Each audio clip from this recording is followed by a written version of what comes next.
Hey guys, welcome back to Clownfish TV. This is Kneon. Geeky Sparkles is sitting this video out.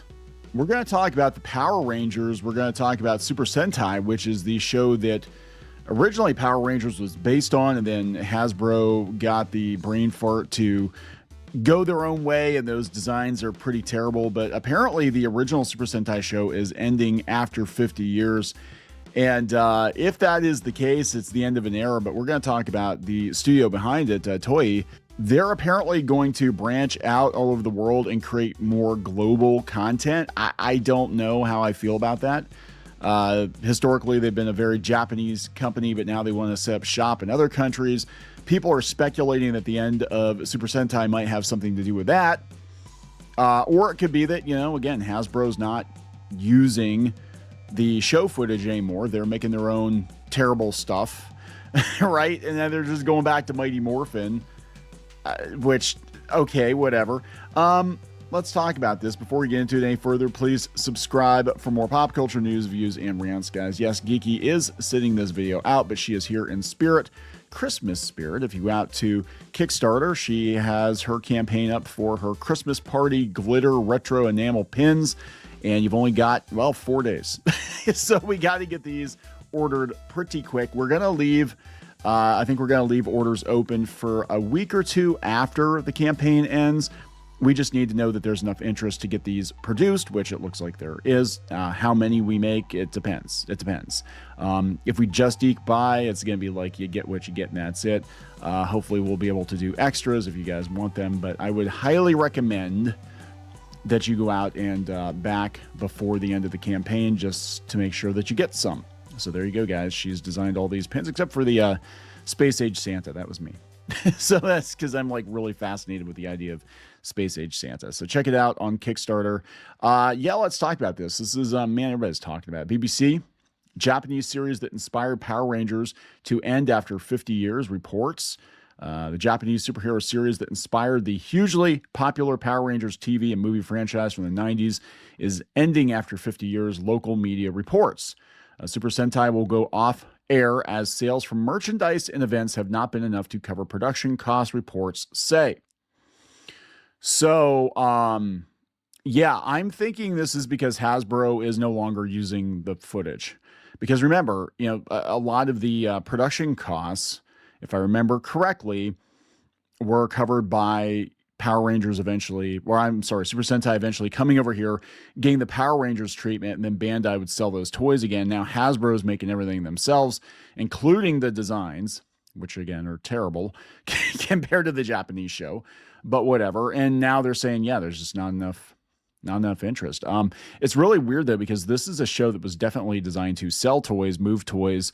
If you look at Ultraman's kind of gone down this path too, where it's all about selling those vinyl figures with the little codes on the bottom of them.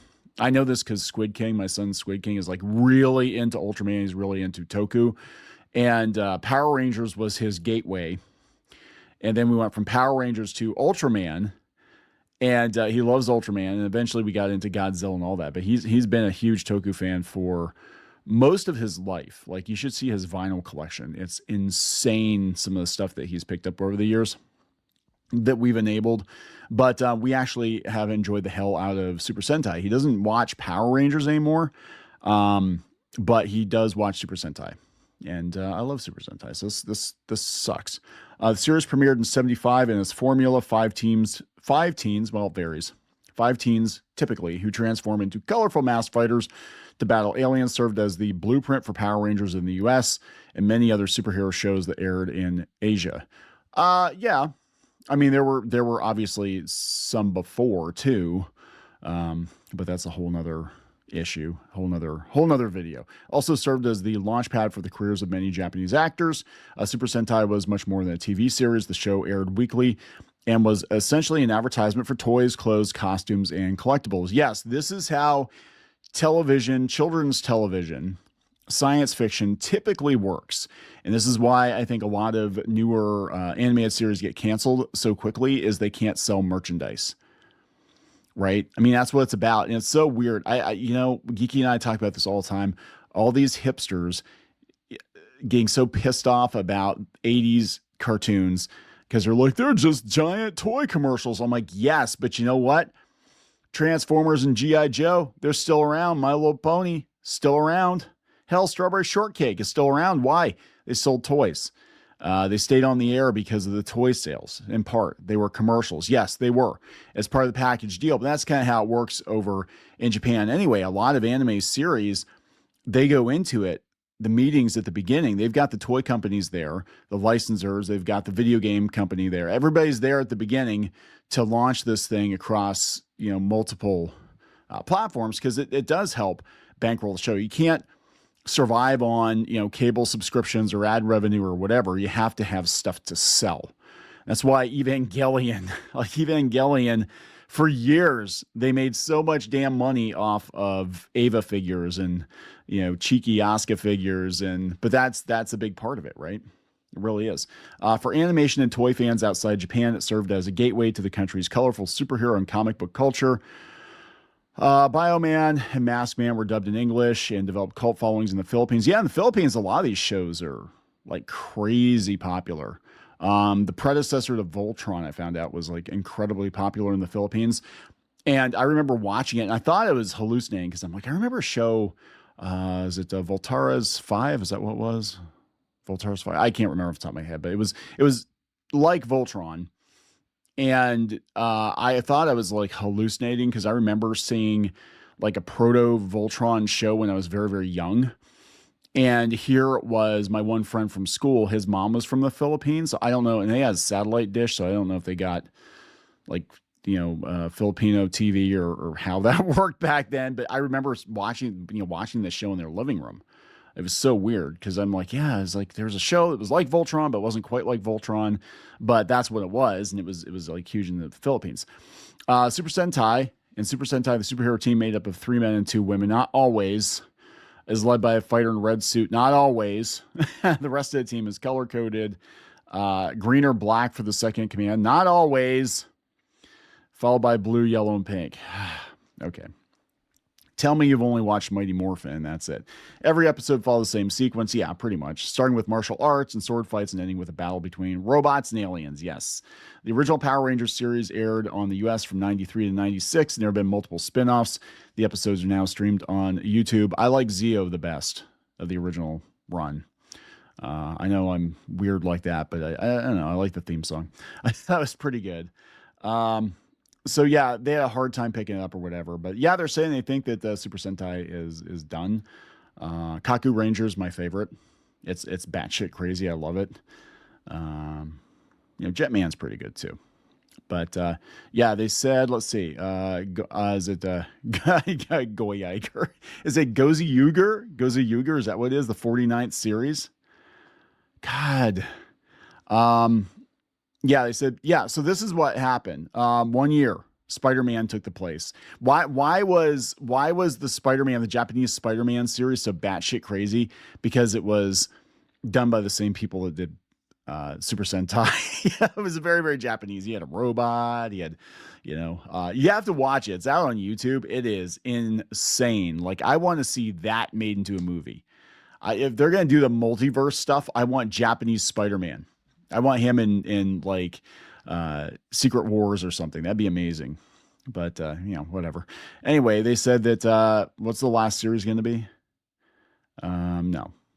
Gozi Yuger is technically the 50th official Super Sentai team. Okay. So is that the end of it? After this, it's done? Neither Toei or TV Asahi, is that how you pronounce it? The network that currently airs Super Sentai has publicly commented on the reports. Rumors have circulated recently of potential soft reboot. The rebrand of the franchise, paving the way for a Super Sentai-esque series to take its place. Is it Gozi Yuger? I don't know. I can't pronounce half. Seriously. People are like, no, Kneon. That's not how you pronounce it. Although it's not happened yet this year. It's usually around November when the next series title emerges through the trademark filings. Yeah, they said a new series might be in development. So, I don't know. Yeah, Kamen Rider's been on forever too. Damn. So we'll see. I mean, this is a rumor. This is a rumor that they're ending it or rebooting it, or maybe they're changing the formula after 50 years. But hey, these costumes are way better than the Hasbro crap. I mean, this actually looks pretty decent, right? So this is coming from Vinixis.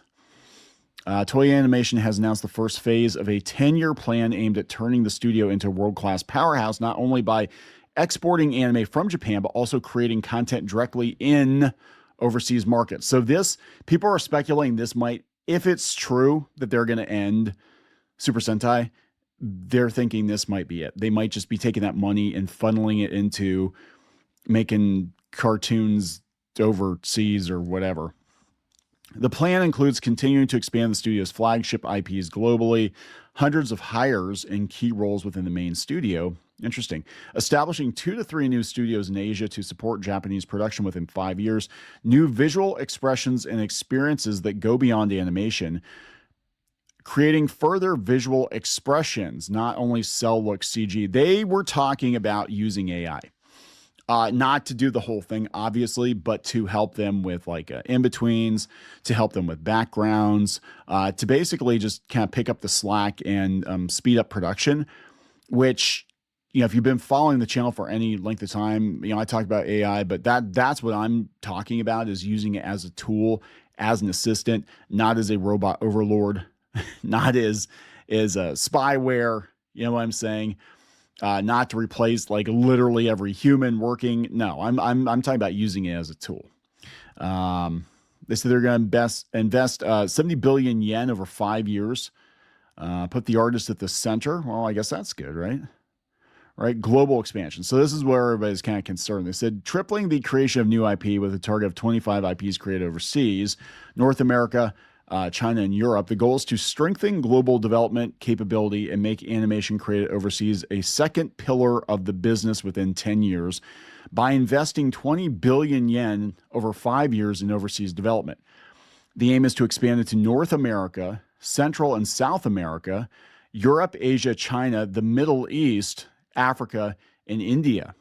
Based in Dubai, is planned to seize growth opportunities. Boy, everybody's going to Dubai.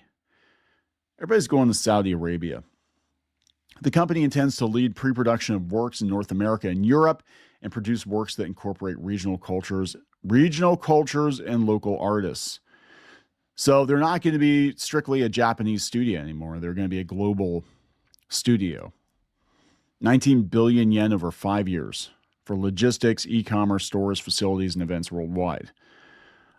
This person says spending all that Dragon Ball money on everything but Dragon Ball. Hugo here says writing a whole new business plan when all they have to do is give us new Dragon Ball, improve the consistency of One Piece, and feed Sailor Moon fans. They have money glitches, letting go to waste. This guy here, Francie Dragon Ball says, as an Italian, I'm wondering what this means. Does it mean that dubbing will finally be available in all countries for the next Dragon Ball themed projects? I think they're doing a lot more than Dragon Ball, dude. That's what I think they're talking about.